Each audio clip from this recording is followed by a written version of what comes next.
What's up, guys? So we're back this week continuing our work on joint locks and the principles or the concepts of joint locks, not specific techniques. So let's get into it.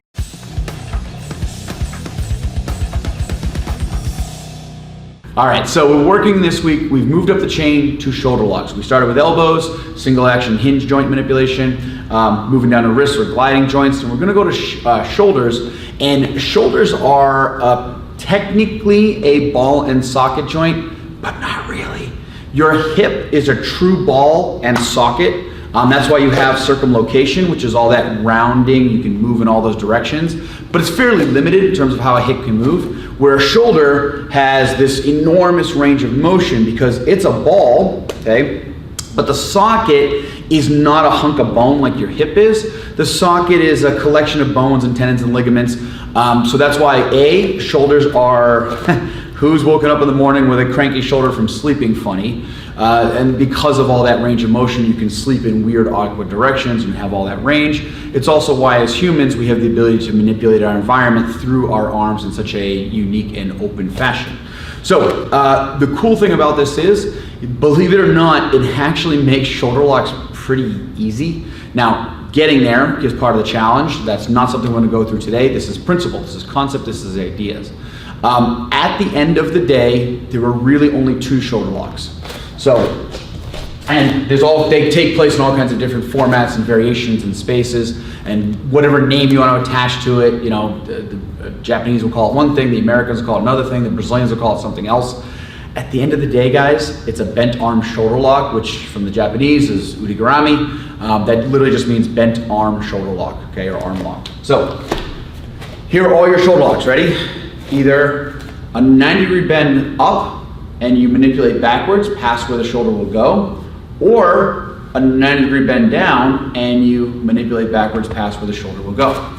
So now at this point, you know, are you doing stand-up work and you want to get into an upright shoulder lock here for either damage, rip, dynamic tear, or I'm going to use this slowly to put the person down on the ground because of anatomical lockout and maybe damage.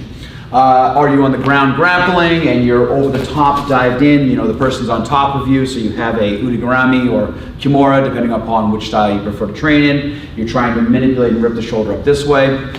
Are you on the ground and you're on top of the person, so you have some sort of over the top manipulation in this fashion, and we're just doing it standing because sometimes it's a little bit easier to see, so we'll get a little bit closer here for that last one. This is more of what I would call a traditional udigarami. Imagine I'm in a cross mount, a side mount, or even a quarter body pin, sometimes keisugatami.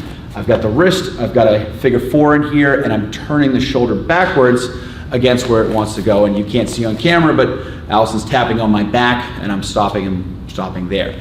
So shoulder flexibility is a thing, pain tolerance is a thing. When we work with law enforcement officials, I've had law enforcement students tell me they've had a perfect shoulder lock on. The person couldn't anatomically move, but they were in an altered state of mind, so they ripped their shoulder and continued to fight because their pain tolerance was off the charts. So despite the fact that the shoulder was later damaged, they didn't care.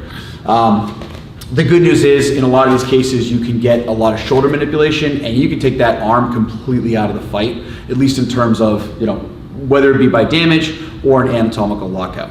If you're curious about more of that, guys, obviously we have our classes here at the Natick Metro West Academy of Jiu-Jitsu. That's why we're doing this, to help you guys out. And it gets to be our deep dive into helping our students out locally. That's really why we're doing this. For you guys on YouTube that don't live anywhere close to us, if you're curious about more of this, guys, hit us up, shoot us comments down below. Let us know different, maybe, you know, do you want to see it from a position or a place, or how to get into something, stand up, ground. You know, one of the benefits of American Jiu-Jitsu is we try not to have a specialization. I'm kind of partial to joint locks. It's where I get to geek out the most. It makes me really happy, but it's certainly not our only specialization. So thank you very much, Allison. You guys on YouTube, give us a like, a subscribe if you can. And again, comment down below, where can we help you guys out? What would you like to see more of? Keep up the hard work, guys.